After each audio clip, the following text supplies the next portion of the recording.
sur la radio Taxi FM. Nous faisons la rentrée aujourd'hui et nous sommes contents de vous retrouver. Dans l'actualité ce matin, le sommet sur la sécurité, la sûreté maritime et le développement en Afrique. Un sommet qui sera l'occasion de toucher l'ensemble des questions liées aux mers et océans, comme la piraterie, la pêche illégale ou encore la pollution. Avec mes confrères, nous reviendrons sur un sommet de tous les enjeux où on ne joue que par le sommet. Pendant ce temps, CAP 2015 organise son sommet à lui, un colloque international sur la problématique de l'alternance politique en Afrique. Cette rencontre de CAP 2015 est perçue par certains comme pour contrer le pouvoir de Faure Gnassingbé, même si les organisateurs s'en défendent.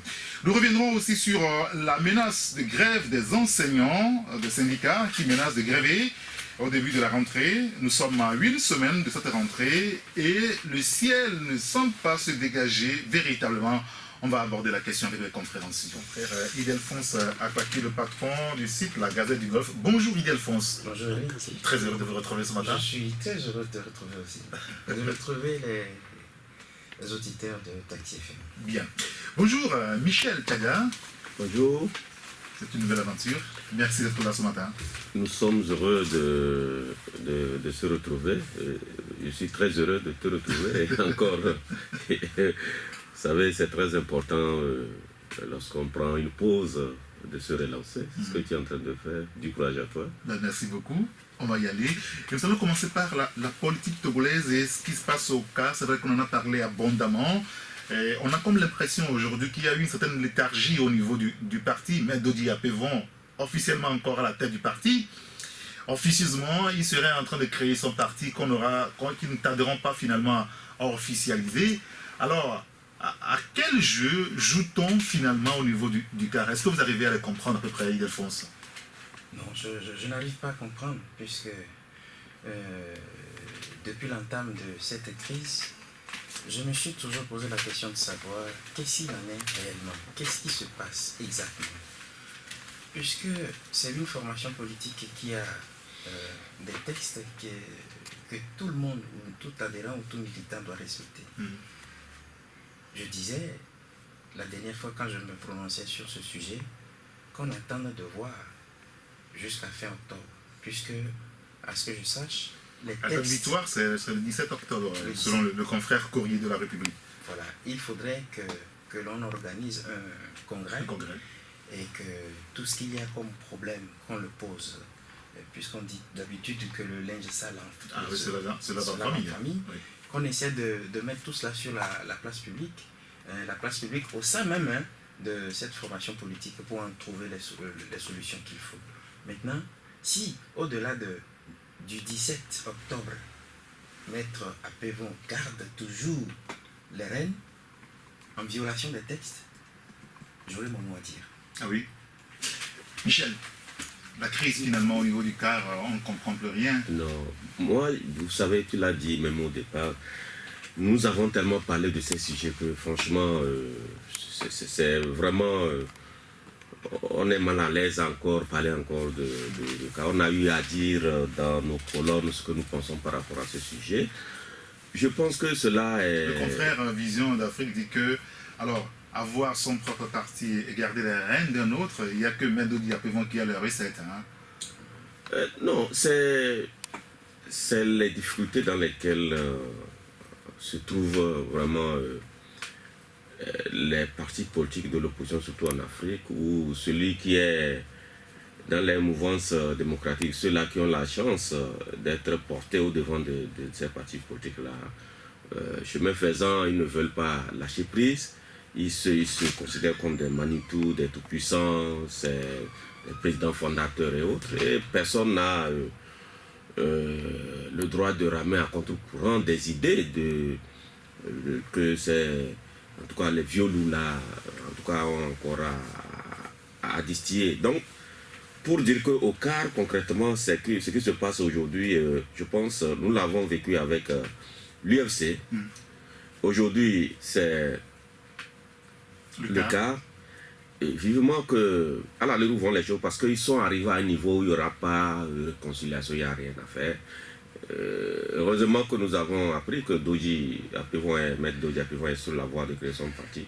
Rapidement que le ciel se dissipe, en tout cas sur ce dossier-là, parce qu'on a autre chose à faire que de parler toujours. Parce que ça fait plus de 8 mois que nous parlons toujours. Alors, du cas. aujourd'hui, si on en arrive à ça, et puis on fait la comparaison avec ce qui s'est passé à l'UFC il y a 6 ans environ, oui. Est-ce qu'on pourrait tenter également de faire l'analyse selon laquelle, eh bien, Apevon Dodji quittera le CAR avec l'éminence grise du parti pour créer son propre parti?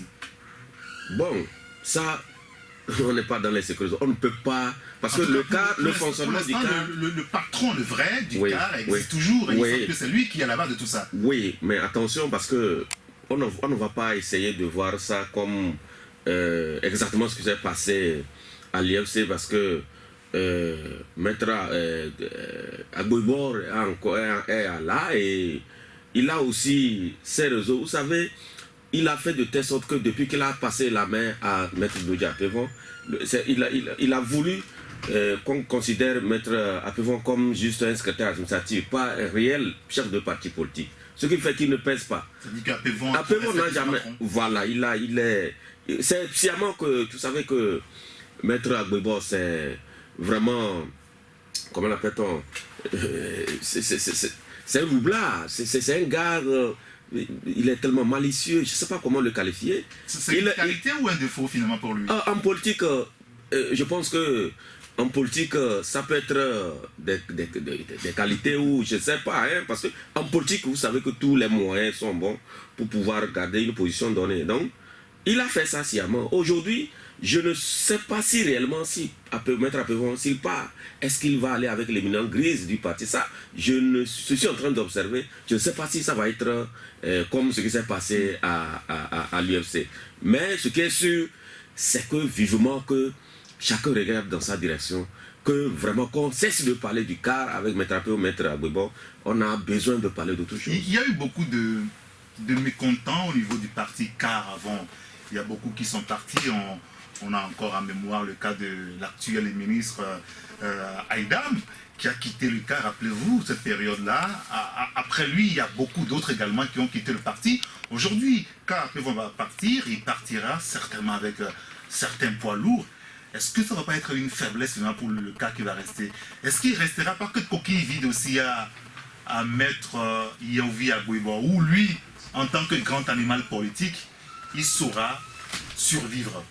Bien, avant de répondre exactement à la question posée, je voudrais qu'on fasse une nuance entre ce qui s'est passé à l'UFC, où la majorité des militants de l'UFC n'ont pas digéré le fait que le gourou, à l'époque, M. Gilchrist Olympio, soit parti signer un accord avec le RPT. Oui, peut-être parce que les explications n'ont pas été données à temps réel. Là, donc il n'y a pas trop de compréhension. Là, c'était une alliance contre nature que certains militants, la majorité des militants, n'ont pas digéré. Et clac, il y a eu cette séparation qui a abouti à la création de l'ANC. De l'autre côté, le CAR. Et comme Michel l'a dit tout à l'heure, Maître Agboibor, fin roublard, animal politique, s'est tapis dans l'ombre, a toujours tiré les ficelles derrière. Je suis sûr que Maître Apevon, qui à un moment donné a pris la tête même du parti politique, n'a pas eu le temps lui-même en tant que président de cette formation-là, mais sur papier juste, hein, mais dans les faits, n'est pas arrivé ou bien n'arrive pas à réagir comme un président digne de ce nom. Est-ce que vous vous rendez compte que au niveau même des instances du parti CAR, outre le bureau exécutif, il y a un autre qui, en somme, est un groupe comprenant certaines sommités, et c'est là même que les décisions sont prises. Et à la tête de ce groupe, voilà, et à la tête de ce groupe se trouve un certain Maître Yahouvi Agboibor. Et donc, vous voyez que... Non, mais ça, c'est pas un défaut, parce qu'on voit que même dans les associations, dans les partis politiques, il y a toujours un comité restreint qui fait un travail de fond, puis après, on le partage avec les autres. Ça existe partout. Je voudrais dire même dans nos petites réunions, dans nos petites réunions de famille, ça existe. Je voudrais dire que c'est la voix de Maître Agboibor qui porte. Il faut savoir aussi s'imposer. Hein. Et justement, et c'est là où on a fait des mécontents. Pendant plusieurs années, Maître Pévon s'est rendu compte qu'il a joué le rôle de garçon de course. Il n'avait pas, en tant que tel, le pouvoir pour diriger le parti.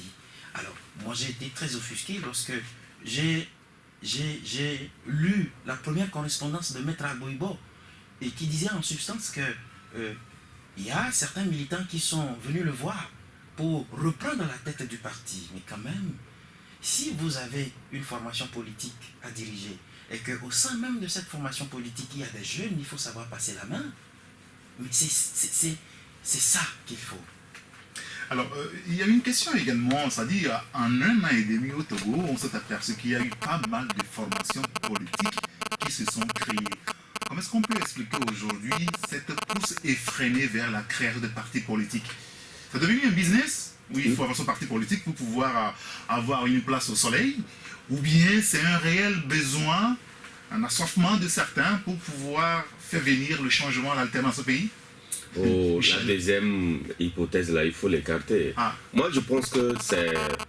Je vois d'abord le fait que c'est un business pour certains. Et le second aspect, c'est que il y a une réelle volonté de certains quand même de s'émanciper des gourous, des gens qui ont seulement... eux, vous les tolérez, les autres non. C'est devient un business pour eux. Dans tous les cas, les deux se rejoignent. Oui, les deux se rejoignent. Il y en a qui ont envie de s'émanciper de leur gourou. Ouais. Eux, vous les comprenez. Oui. Eux, ils peuvent créer. C'est pas du business pour eux. Les autres, c'est du business. Oui, quelque part, on peut le dire ainsi. Les autres, c'est le business parce que les gens veulent qu'on compose avec eux.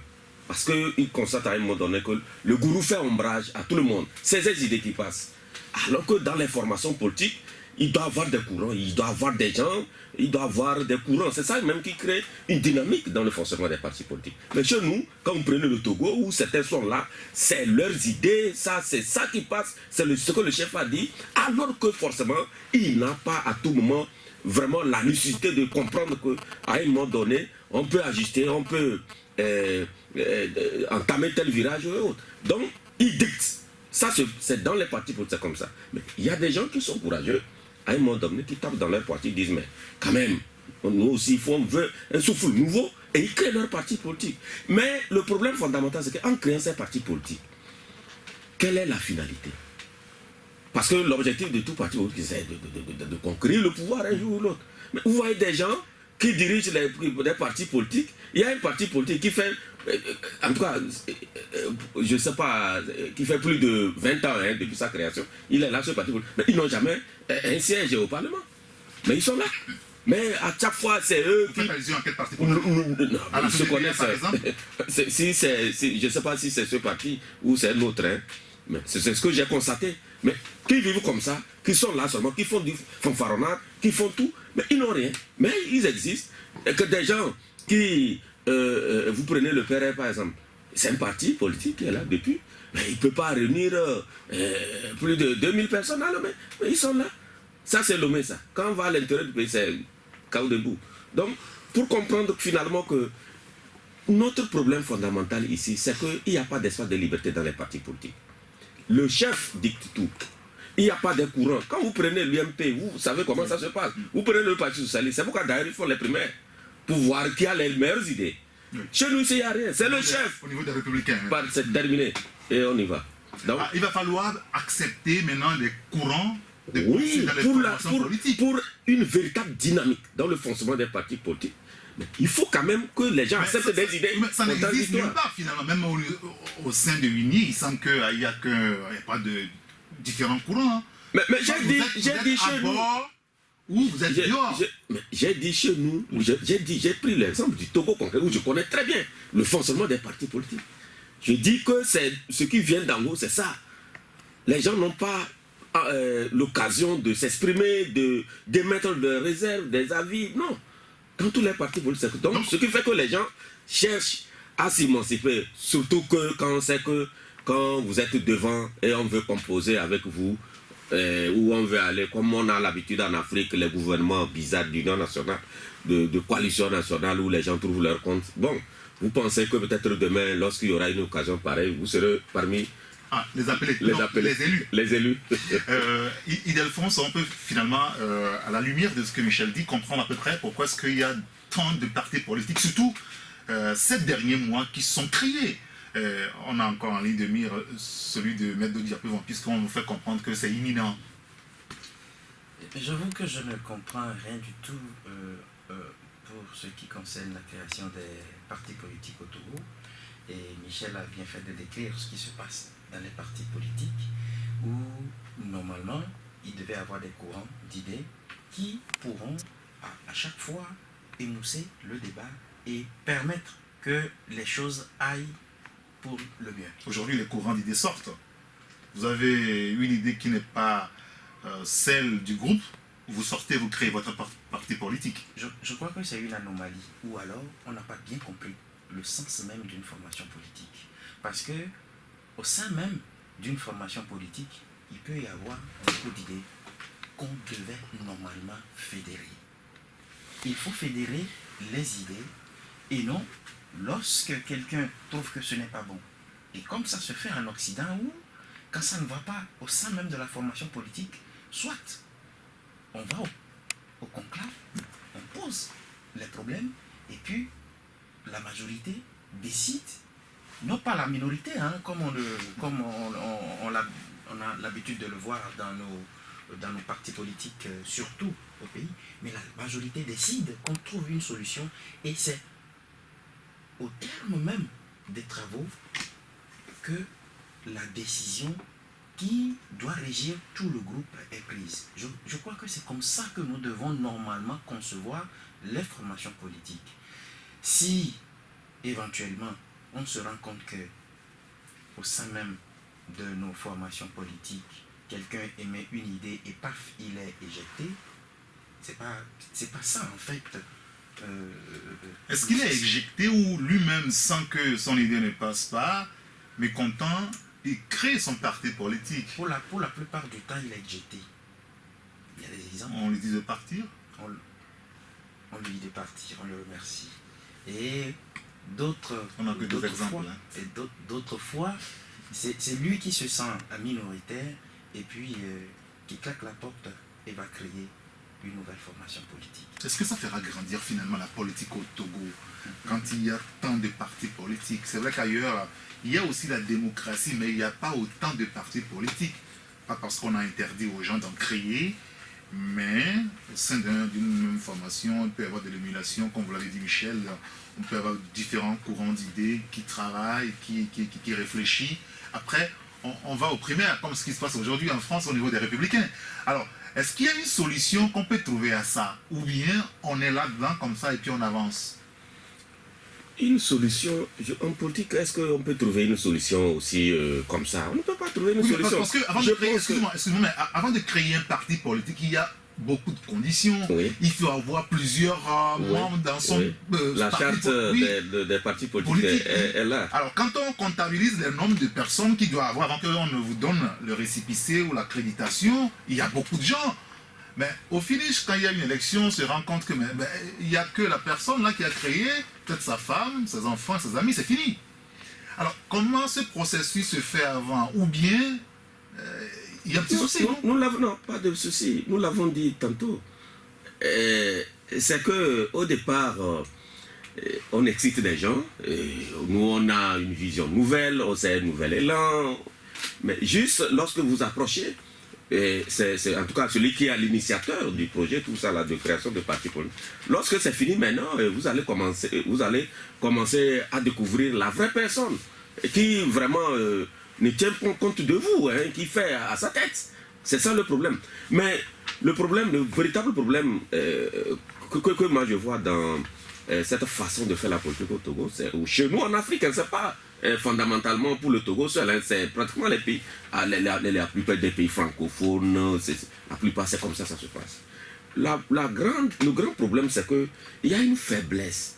Il y a une faiblesse dans la conduite de ces partis politiques-là. Ce qui fait que lorsque les échéances arrivent, ces partis politiques, comme c'est des minuscules, c'est des particules de partis politiques, ils n'arrivent pas à s'organiser pour aller véritablement aux élections. Ce qui fait que c'est le parti qui est au pouvoir, mais il se frotte les mains. Parce que cette division, au lieu que des gens coalisent leurs efforts, leurs idées, coalisent les moyens. Vous savez ce qui est arrivé à Ali Bongo. Juste parce qu'à la dernière minute, on ne s'attendait pas que les trois que Jean Ping, l'ancien président de l'Assemblée nationale, et Gazimir Oyemba, ils ne pensaient pas que, compte tenu des égos, ils allaient à la dernière minute, quelques jours avant le scrutin, s'entendre. Et quand ils sont entendus, et ils ont fondu leurs moyens, mais ils ont créé une machine terrible qui a créé des véritables problèmes à Ali Bongo qui était obligé de voler à midi aux yeux de tout le monde. Vous savez qu'il a volé? Non, laisse ça, Eric, non, je pense que aujourd'hui le Gabon est un pays singulier. Parce que je ne sais pas, peut-être c'est en coulisses que certains peut-être félicitent Ali Bongo. Sinon, on n'en a pas vu. Ceux qui l'ont fait, c'est debout des lèvres. Parce que tout le monde sait ce qui s'est passé. Même ses soutiens même, ses soutiens le savent qu'il y a quelque chose qui s'est passé. Mais le chef d'État était quand même à son investiture, Faure Gnassingbé était là. Oui, ça c'est entre eux. Vous savez que la famille Bongo et la famille Gnassingbé, je ne sais pas si tu en sais quelque chose. Et puis de deux, à partir de moment entre elles. Mais écoutez, mais qu'est-ce que tu crois? Parfait. Ildefonse. Je voudrais faire quelques petites remarques au sujet même de la création des partis politiques au Togo. Parce que vous avez fait tout à l'heure allusion au respect d'un certain nombre de conditionnalités au sein même du ministère de l'administration territoriale. Au Togo, nous avons remarqué que c'est à quelques pas des échéances électorales, surtout présidentielles, que, entre-temps, nous avons vu la création de ces partis politiques, pour la plupart qui soutiennent celui qui est au pouvoir. La première remarque. La deuxième remarque, dans le même Togo, quand vous prenez la charte des partis politiques, il est écrit en son article 8 qu'aucun citoyen ne doit adhérer à deux formations politiques. Voilà pourquoi ce serait un tout petit peu incongru que Maître Apédon soit en même temps le président d'une formation politique et en créer une autre. Voilà, une autre. Hein. Mais on a vu avec le Parti Unir qui avait coopté M. Daoukou Kéré, qui était président de l'Alliance et qui s'est présenté sous la bannière de Unir. C'était une incongruité. Pire, quand vous prenez aujourd'hui Unir même, Unir ne respecte pas la charte des partis politiques à l'article 12. Que dit-il? La création de tout parti politique est considérée par l'adoption des statuts rédigés sur papier libre et concernant, entre autres indications, patati patata, et de la réunion constitutive faire l'objet de procès verbal. Il n'y a jamais eu de concret. Et le parti est resté. Qu'est-ce qui s'est fait à Tapamé? Non. À Blita, il y a un acte qui a été posé là-bas. J'ai dit.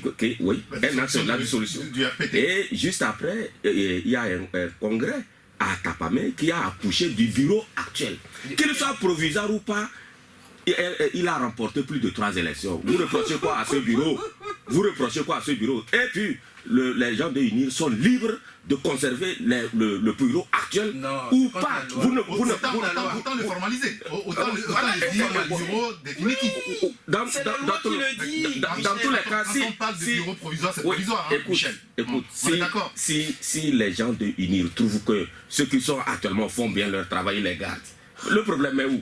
Vous voulez? Comment contre la loi? Oui, mais la loi dit que quoi? Ce que tu lis là-bas, la loi dit que quoi? La loi dit que quoi? La loi dit que quoi?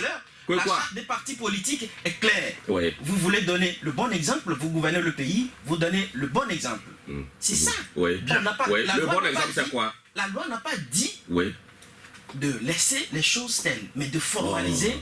Mon frère. Ça, c'est chercher de pour sur la traite, la crâne rasée. Parce que, en réalité, les gens de UNIR sont libres de maintenir actuellement leur bureau ou de le changer. Ils ne violent rien. Ils violent quel test? Ils ont violé quel test? Non, ça, c'est ça. Et puis, ils ont remporté 3 élections. Ils ont battu à plate couture l'opposition depuis 3 élections. Que vous reprochez-vous à ces gens-là? Parce qu'ils sont forts, c'est tout. Merci beaucoup. Par rapport à cette question liée aux partis politiques, on va maintenant évoquer une autre question qui est liée, si vous voulez, aux enseignants. Vous savez que la rentrée, c'est dans une semaine exactement. Après le sommet sur la sécurité et la sûreté maritime, le développement en Afrique. C'est vrai qu'on devait avoir la rentrée depuis le mois dernier. Le gouvernement togolais a évoqué l'organisation de ce sommet pour reporter la rentrée qui a lieu finalement le lundi prochain. Alors, dans la foulée, il y a la coordination de certains syndicats d'enseignants. Apparemment, ils sont 4 syndicats d'enseignants qui menacent de gréver si on ne leur donne pas tant.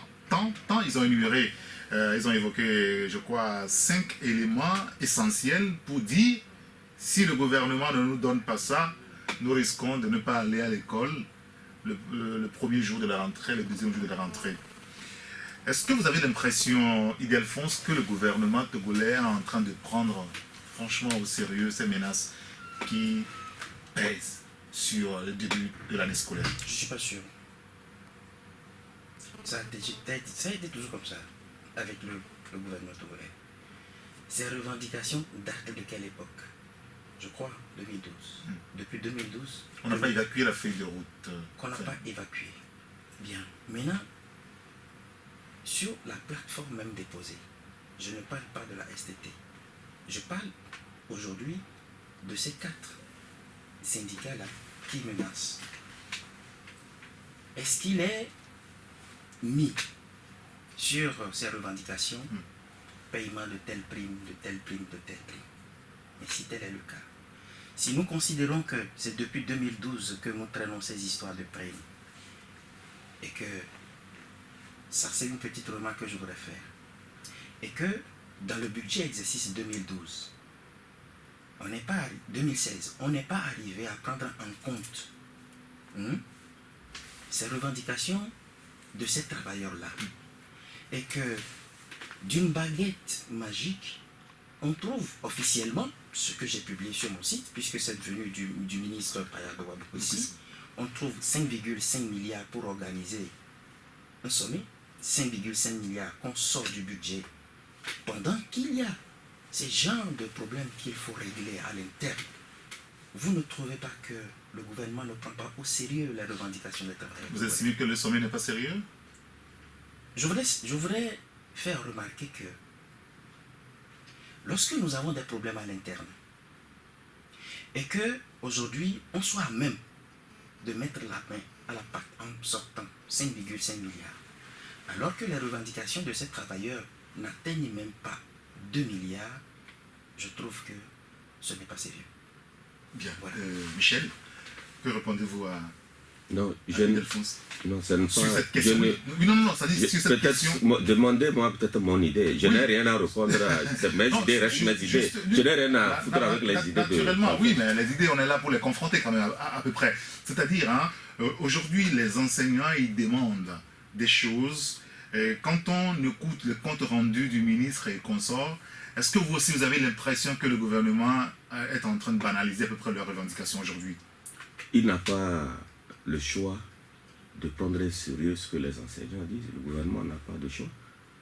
C'est de prendre au sérieux ce que les enseignants sont en train de reprendre. Sauf que, au départ, il y a la semaine passée, je pense que le ministre Barra avait reçu un groupe de syndicats. Oui.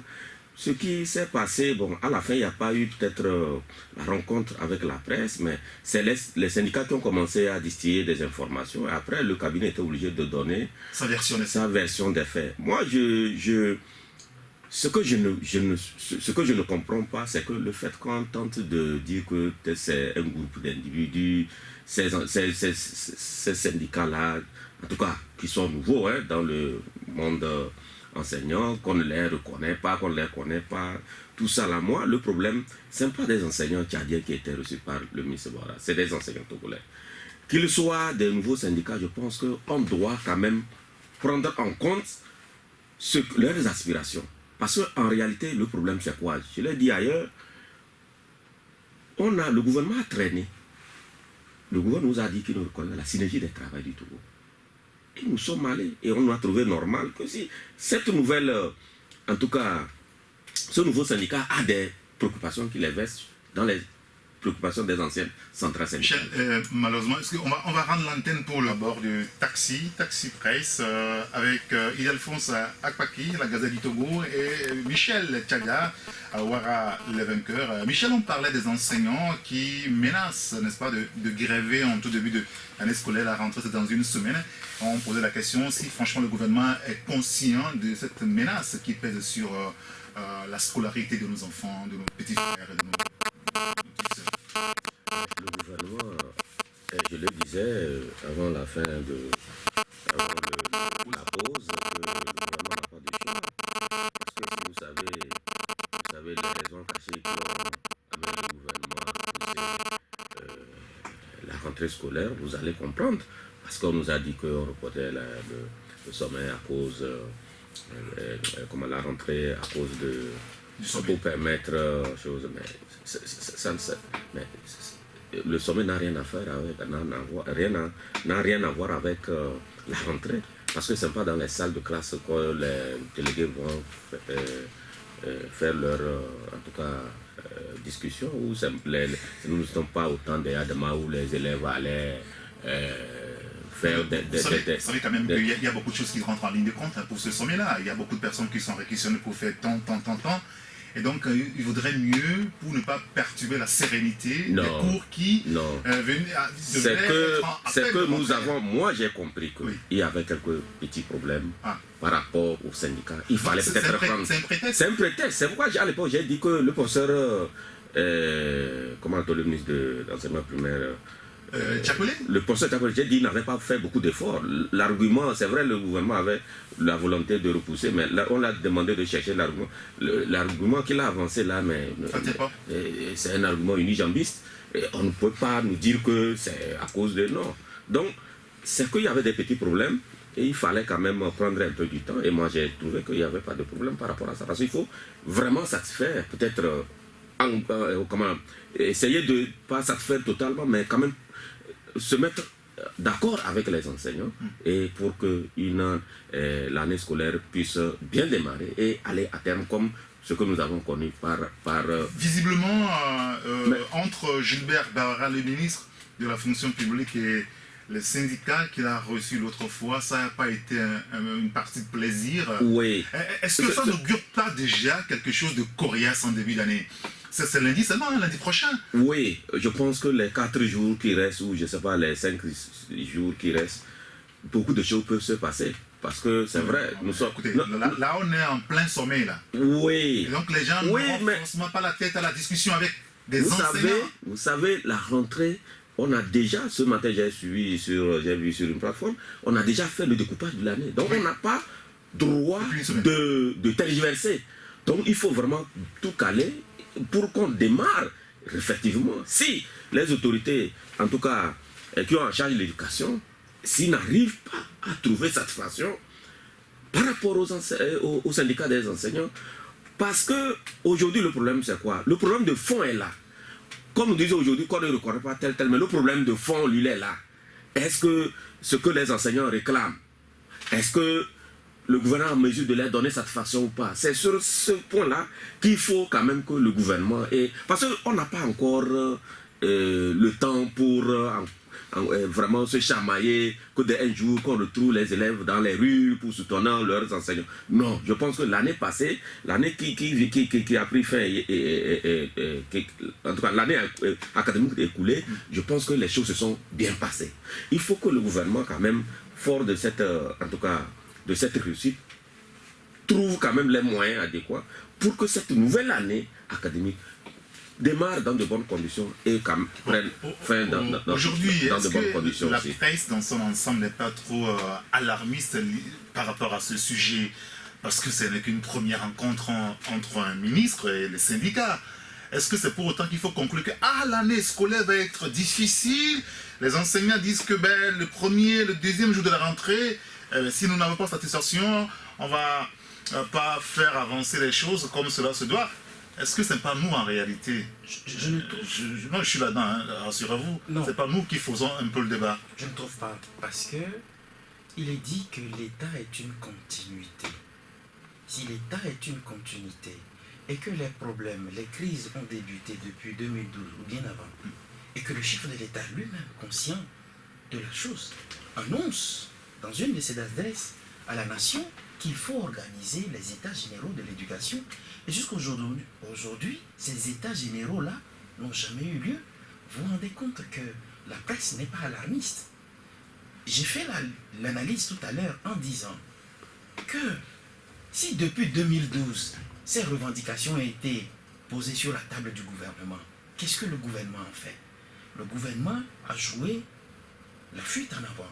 D'abord avec la STT, la synergie, où le gouvernement a engagé des discussions avec les syndicats, là, les membres de ces syndicats. Mais à un moment donné, le gouvernement a trouvé que la STT n'était pas visiblement son partenaire avec qui il faut discuter. Parce qu'elle n'est pas une centrale syndicale, juste une fuite en avant. La STT est redevenue une centrale. Et les discussions ont continué. Mais jusqu'à preuve du contraire, le gouvernement ne semble pas satisfaire aux besoins de ces travailleurs-là. Et en l'occurrence, ces syndicats de l'éducation. Vous voyez, quand vous prenez tout cela et que vous mettez ensemble, il est dit qu'un gouvernement responsable, c'est ce gouvernement-là qui sait anticiper sur les crises. On savait à un moment donné qu'on devait organiser. Oui, mais l'année dernière, il n'y avait presque pas de mouvement des syndicats de l'éducation. Les enseignants ont perçu leur prime, il n'y avait pas eu de feu. Tout s'est passé normalement, à peu près.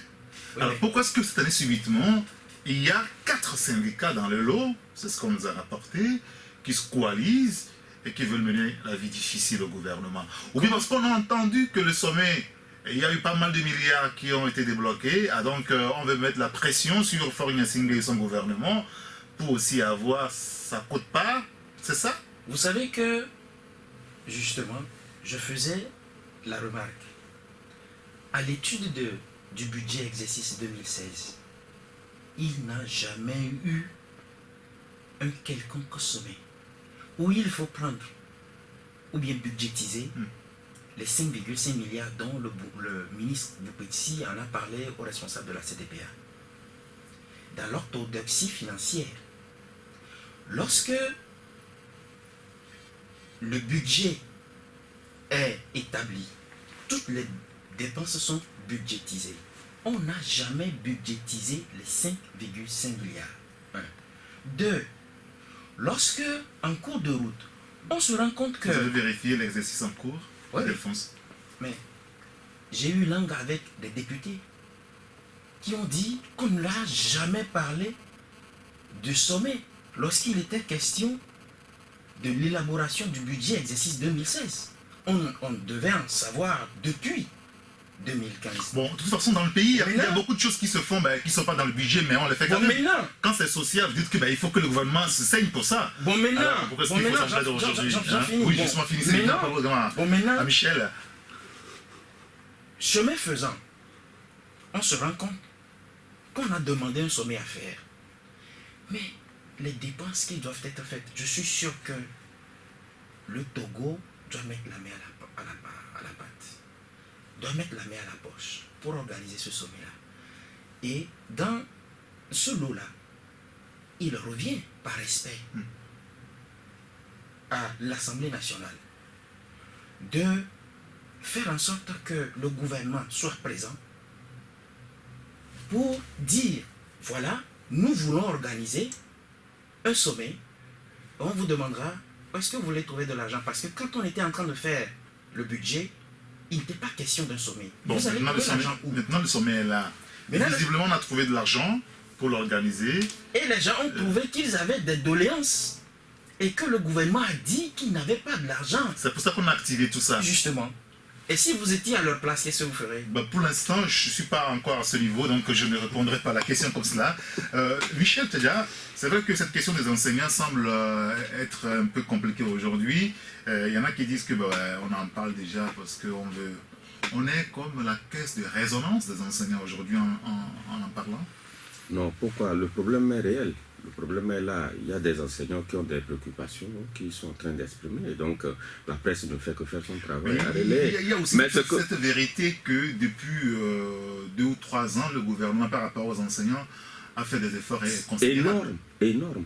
Des efforts énormes. Il y a des gens qui sont partis à la retraite il y a 3-4 ans, mais qui trouvent que aujourd'hui, par rapport à leurs collègues qui sont encore sur le terrain, mais vraiment, ils ont le miel dans la bouche. Ils les envient. Les envient, oui. Le gouvernement, ça, il faut être malhonnête pour ne pas reconnaître que le gouvernement a fait vraiment un pas des géants dans ce sens. Mais comme l'homme cherche toujours à acquérir des droits, à avoir beaucoup plus de moyens, c'est normal. Les enseignants sont dans cette logique-là. Mais moi, ce que je dis, ce que les enseignants réclament, ça n'a rien à faire avec le sommet. Le sommet, le Togo a pris sa responsabilité dans ce domaine. Il y a de cela plus d'un an, même près de 2 ans que le Togo a vraiment exprimé clairement son leadership dans ce sens-là, qu'il veut organiser le sommet. Et donc, n'attendez pas que le Togo résolve tous les problèmes de ces populations, de ces travailleurs ou je sais quoi, avant d'abriter un événement de taille comme celui-là. Donc, ce que le Togo est en train de faire par rapport au sommet, moi je trouve pas redit. Le Togo est en train de s'affirmer, mais à côté de cela, il y a des petits problèmes et que je pense que progressivement, ces problèmes-là trouveront des solutions. C'est comme ça, moi, je vois le problème. Merci beaucoup sur cette question. Nous allons justement revenir sur ce fameux sommet sur la sécurité, la sûreté maritime, le développement en Afrique. Ça fait quand même plusieurs semaines, plusieurs mois qu'on en parle. Et ces derniers jours, apparemment, certains ont l'impression qu'ils ne peuvent plus respirer. Quand vous passez à droite, on vous parle du sommet. Vous virez à gauche, il y a le sommet qui vous attend. Même derrière, il y en a. Si vous voulez jouer la guitare, c'est l'accord de sommet que vous devez sur laquelle jouer. Et il y a des zones, des périmètres qui sont beaucoup. Vous ne pouvez pas avoir ces périmètres. Quand on interroge certains Togolais, ils disent qu'il faut que ça finisse rapidement. Est-ce qu'en réalité, c'est l'impression là que les gouvernants veulent donner à ce sommet? Ce qu'on est en train de voir. Certains ont l'impression qu'ils sont fatigués. Là. Il faut qu'ils finissent et puis on va respirer un peu. Et moi, je me pose la question de savoir, c'est parce que le Togo veut abriter un sommet que nous devons respirer sommet? Parce que vous avez donné des exemples. Nous avons nos vendeurs ambulants, un parmi eux qui a été arrêté parce que justement... Ah oui, le vendeur de journaux? Oui, parce que justement, on a dit qu'il ne faut pas qu'ils vendent encore les journaux là au bord de la route parce que les gens vont se transformer en voleurs pour voler les visiteurs. Mais je dis, mais c'est pas possible. C'est dit où officiellement comme ça? Il a été même arrêté et gardé au commissariat central. Avec ce que tu dis là, c'est ça qui est... C'est ce qu'on lui a dit. Je suis allé aux informations et demandé à Peter Dobé, puisque c'est lui qui a fait les démarches, c'est lui qui a été saisi, qui a fait les démarches auprès du commissaire central, et c'est ce qui a été écrit sous la plume de Carlos Ketou, le secrétaire général de SOS Journaliste, le PPT. Le PPT, d'accord. Justement. Le président PPT. C'est le communiqué de PPT que je vous relate. Parfait. Alors, je me dis, s'il faut organiser un sommet qui, moi personnellement, me fait chaud au cœur, quand je me rends compte que nous n'avons pas seulement des petits problèmes. Je suis malade, ou je dois me faire un scanner, on n'en trouve pas. Ça fait combien d'années qu'on n'a pas de scanner dans notre pays pour les malades? 1, 2. Lorsque je me rends compte que le CH... Il n'y avait pas le sommet, excusez-moi, je vous arrête pas, mais vous allez continuer. Il n'y avait pas le sommet, mais les scanners, vous en parlez, ça fait plusieurs années. On ne les envoie même pas. J'en viens. Lorsque le gouvernement réquisitionne une clinique privée, oui, alors qu'il y a un centre de référence. Ouais, référence en quelqu'un finalement. Santé. Si on se rend compte que c'est la clinique privée qui est mieux outillée à accueillir les gens. Justement. Oui, mais je vous pose la question. Justement parce que le Togolais qui n'a pas l'argent pour se faire soigner dans un centre de santé public où il doit avoir tout, il doit se rendre. Et on nous dit qu'il y a manque d'alcool, manque de produits, manque de réactifs, manque de coton. Et à côté de cela, on se rend compte qu'on a trouvé de l'argent pour organiser un sommet et que des périmètres pour permettre aux populations qui doivent être heureuses d'accueillir un sommet sont bloquées. Et je dis, mais à quoi cela Non, mais encore en même temps, partout ailleurs dans le monde, lorsque des grandes rencontres de ce genre s'organisent, il y a des périmètres toujours qui sont bloqués. Vous avez l'expérience de la couverture des grands rendez-vous internationaux, je le sais, mais c'est comme cela que ça se passe de toute façon. Je ne dis pas que l'organisation du sommet est une mauvaise chose. J'ai dit tout à l'heure, est-ce que c'est pour ça que nous n'allons plus respirer? Est-ce que c'est pour ça que les activités que les populations doivent normalement mener doivent être ralenties? C'est ce que je dis. Michel. Je n'ai pas dit le contraire. Non, moi je dis que, vous savez, il y a 16 ans, qu'on n'a pas organisé un événement. Le sommet de l'Union africaine. On n'a pas organisé un événement de cette envergure. Et je pense que ce soit au niveau des autorités ou au niveau de la population, je pense que c'est une joie immense d'accueillir, d'abriter, d'accueillir un sommet comme ce que nous sommes en train de faire. Mais c'est normal parce que, vous savez, ce que j'ai appris. Ce que j'ai appris. 2015, excusez-moi, Jean-Pierre Fabre a déclaré que l'organisation de ce sommet par le Togo, aujourd'hui, dans les conditions qu'on sait, est un mépris vis-à-vis des populations.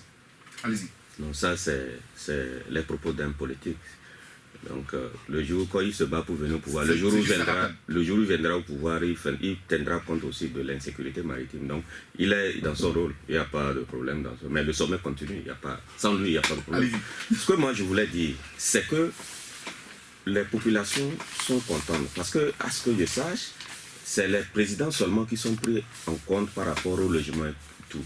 Donc, toutes les délégations qui arrivent, c'est nos hôtels. Ce qu'ils vont manger, c'est nos hôtels. Ce qu'ils vont acheter, les petits trucs, c'est... Tout à l'heure, dans le journal, avant la deuxième partie, il y a les hôteliers qui se plaignent, il n'y a pas de réservation en tant que tel. Il y a 64 hôtels officiellement qui ont été réquisitionnés par Tatovolais, mais il y a des hôtels même qui n'ont pas encore enregistré un seul invité. Je pense que le ministère en tout cas, le ministère du commerce qui est en charge du tourisme, je pense qu'il y avait une rencontre tout récemment où le directeur de cabinet expliquait cela, que il y a, au fur et à mesure, il y a des délégations qui arrivent. Donc ceux qui n'ont pas encore connu, en tout cas, n'ont pas encore enregistré des arrivées, ils n'ont qu'à patienter. C'est le samedi qu'on verra qui est venu, qui n'est pas venu, qu'on verra. C'est le samedi, la fin, je pense, le 15. Donc, pour le moment, je pense, nous sommes à lundi aujourd'hui. C'est sûr que vous allez à l'aéroport, il y a une balai quand même d'atterrissage et de décollage des avions. Là, il y a des gens qui arrivent. Ce qui est important, c'est que... à l'aéroport, vous avez dit, on ne peut plus accompagner quelqu'un pour voyager. Il y a que celui qui a le petit de voyage qui voyage. Oui. Donc, il y a un périmètre là aussi. Oui. Donc, pour dire concrètement que tout ce qui est, en tout cas, mesures sécuritaires, je ne trouve rien. Parce que si vous vous rappelez, quand on va dans un pays, on vide les hôtels. Là où, on vide même les hôtels, tout le monde est à la maison. Donc ici, par rapport à l'enjeu du sommet, toutes les mesures qui sont en train d'être prises, je les trouve les bienvenues, dans le sens que ça permet de sécuriser tout le monde, tous les invités, des gens qui viennent pour la première fois au Togo. Je pense qu'il y a longtemps, nous n'avons pas accueilli un événement comme ça. Et donc, les problèmes que nous avons au Togo ne nous empêchent pas d'organiser un sommet comme celui-là. Par rapport à l'organisation, excusez-moi, pour aller vite, on a juste 7 minutes. Par rapport à l'organisation, il y a beaucoup de spéculations. Visiblement, on n'a pas une idée précise sur le coût de ce sommet pour Togo. Pour certains, 13 milliards, pour d'autres 17 milliards, pour d'autres encore, comme Ildefonse le dit, 5 milliards. Bon. Alors, on se pose la question. Les gens se couchent. Pourquoi il y a tant de silence autour de ce que ça coûte aux contribuables togolais? Et ceux qui prennent patience, ils vont le découvrir. Il y en a des gens qui dorment le lendemain, ils fabriquent un montant, ils commencent à distiller ça, ils disent que c'est ça, c'est ça. Ça ne change rien. Nous connaissons au Togo. Vous savez, la première fois que nous étions conviés à la présidence, où il y avait une rencontre avec les spécialistes, notamment le ministre Baba et le ministre Dossé, pour parler de... Vous vous rappelez, je ne sais pas s'il était dans la salle ou pas, il y a un confrère qui a demandé le coup. On ne lui a pas donné le coup, puisque, étant donné que c'est vrai que c'est le Togo qui est l'initiateur de ce sommet, mais l'Union africaine doit apporter quelque chose, peut-être l'ONU même, peut-être le PNUD va contribuer. Et donc, il n'était pas en mesure de donner un chiffre exhaustif par rapport au sommet. Mais je pense que le temps est passé. Au jour d'aujourd'hui, la dernière fois seulement, je pense qu'il y a un responsable aussi de l'organisation qui disait que on ne peut pas, aujourd'hui lundi, vous communiquer un prix par rapport, parce que le budget est... Excusez-moi Michel, c'est quand même bizarre. Hein, attends. C'est comment à la maison chez vous, vous allez organiser une fête, ce n'est qu'après la fête que vous allez évaluer à peu près ce que vous allez dépenser ou ce que vous allez Écoutez, dépenser. ce qu'ils disent est compréhensible, puisqu'ils disent que tantôt, ce qu'ils ont prévu, ils sont en train de réviser à la baisse, tantôt ils sont obligés de... budget prévisionnel, on peut au moins... Voilà, dans tous les cas, le budget exact, hein, contrairement à ce que les gens racontent, le budget exact sera connu. Ça c'est clair. Aujourd'hui, on ne connaît pas le chiffre. Bon, je ne suis pas en tout cas aller peut-être aux informations aujourd'hui. Peut-être que d'ici, si je vais aux informations, j'aurai le bon chiffre. Parfait. Je ne sais pas si vous voulez placer un mot là-dessus avant de revenir sur la presse au cœur de l'organisation. Je voudrais faire savoir que le Togo n'est pas une épicerie, le Togo est une république. Qu'est-ce que vous voulez dire par là? Je voudrais dire que ceux qui ont la charge même des affaires de la cité Togo doivent rendre compte. Et si, comme tu le dis, les Togolais ne sont pas arrivés à savoir au moins le coût que l'État togolais voudrait dépenser, c'est grave, vous ne savez pas la République. Parce que c'est une République qui est régie par des lois. Je disais tout à l'heure que la représentation nationale est la seule institution habilitée à savoir que le gouvernement togolais sortira tel franc de la caisse nationale. Mais il n'est pas au courant. Où a-t-on trouvé l'argent? Combien a-t-on fait sortir du budget? Nous sommes dans un Le état... Parlement n'est pas au courant. Le Parlement n'est C'est pas... ce que tu dis. Mais le Parlement ne sait pas combien. Parce que, justement, il n'y a pas eu de collectif budgétaire pour dire que le budget qui a été voté, l'exercice 2016, qui a été voté, n'a pas pris en compte ce que l'État togolais sort. Il n'y a jamais eu de collectif budgétaire pour dire qu'on a budgétisé en plus ou bien qu'on a soustrait pour orienter vers le sommet. Ça n'a jamais été le cas. Nous sommes dans une république régie par des lois. Pardon. Alors, la presse au cœur de l'organisation, on s'est rendu compte rapidement que la presse togolaise est presque boutée hors, si ce n'est quelques petites insertions au niveau des presses papier, quelques... là aussi, il semble que ce soit tout le monde qui a reçu ça. Quelques spots. Bon, nous, on a quand même le privilège de jouer quelques-uns. On va en jouer, c'est sûr, avant la fin de la journée aussi. Michel, vous n'êtes pas d'accord par rapport à la manière dont les choses se font, hein? Non, pas du tout. Par rapport à la presse, je pense que la presse, par rapport au sommet, je pense que la presse togolaise est marginalisée. On n'a pas associé suffisamment la presse dans le déroulé des manifestations. Ou disons que la presse togolaise ne s'est pas imposée à l'organisation. Peut-être, parce qu'on nous a pris au piège, on nous a crucifié, je peux dire, parce que on ne s'est pas pris pour s'organiser, pour pouvoir vraiment faire face à l'interlocuteur principal dans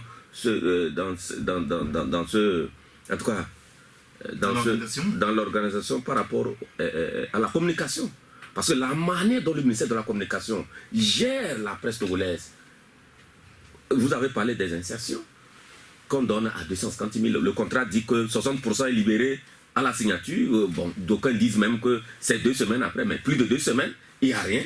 Et on n'a même pas, nous les patrons de presse, on n'a même pas le contrat en question. Ça se trouve avec eux. Et au-delà de ces... vous avez peur qu'à la fin, que vous ne soyez pas payé finalement, et que tout le monde soit parti? Bon, dans tous les cas, ça les regarde. Nous, on attend le sommet, la fin du sommet. Nous soutenons fermement le sommet. Là, vous voyez actuellement, les confrères sont sur le terrain, malgré les difficultés dans lesquelles nous sommes. Nous sommes, par devoir républicain, nous devons accompagner ce sommet. Nous devons prier pour sa réussite. Mais après, maintenant, on fera les comptes. On va, parce que visiblement, le ministère de la Communication, je ne sais pas comment les choses se sont passées là-bas, mais je dis, en tout cas, ce qui me concerne, je dis que, franchement, c'est vraiment le fiasco.